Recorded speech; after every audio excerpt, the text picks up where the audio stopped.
ছেলেটি তার গার্লফ্রেন্ডকে খুঁজতে সব মেয়েদের গলায় আসল মার্ক দেখছিল। এটা নকল চলহাট। এই ধনী শেহজাদা কি করছে?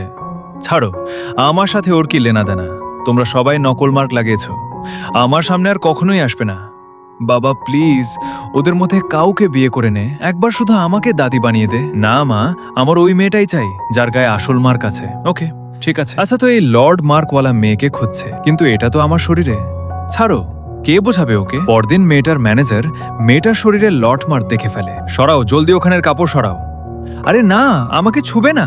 আসলে এই ট্যাটু যার কাছে দেখা হয় তাকেই ধনী শাহজাদার কাছে নিয়ে যাওয়া হয়। হ্যাঁ আমি জানি, ওনার এক্সজিএফ এর গায়ে এই ট্যাটু ছিল। ওনার শেহজাদেকে অনেক পিটিয়েছে, এই জন্য ছেড়ে চলে গিয়েছে।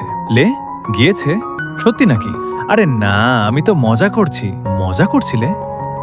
আমি আগে থেকেই জানি পাগল হওয়ার নাটক করছিলাম। পরদিন মেয়েটি ছেলেটিকে পানি খাওয়াচ্ছিল, তখনই মেয়েটির কাপড় সরে যায়। ওর কাপড় সত্যিই ছেলেটি দেখে ফেলে। আরে বাপরে, আমাকে যেতে হবে। বাবা তুই কোথায় যাচ্ছিস? হ্যালো মনি, আমি ওকে বলতে পারছি না যে লর্ড মার্কটা ও খুঁজছে সেটা আমার শরীরে ছাপানো। নেক্সট পার্ট দেখতে সাবস্ক্রাইব।